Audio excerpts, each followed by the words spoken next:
Jaz bi prebral eno prvih pesmi, verjetno, pa tako se takole piše. Vestnik župnijskih misijonskih odsekov ljubljanske škofije je že v drugi številki leta 1945 na naslovni strani Vladimirju Kosu objavil pesem Zdrava Marija. Sonce poljublja kajerske mošeje, tiho za robom puščave temni. Strehe povzijo v škrlatne odeje, morje v zefiru večernem šumi. Skoraj puščava se z nebom dotika, umrl z mošeje molilcev dnev. V zadnjih premenih se zarja odmika, kmalu nad mestom bo zvezdico cel. V pokoj zapoje zdaj Zdravo Marijo, zvonih četrti kailske sladkov.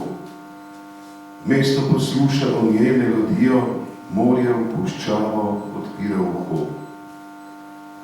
Zdrava Marija, ti milosti polna, temni obrazi zavzeto strmi, mirno se zigrajo čolni do čolna, palme se sklanjajo, zvezde žare.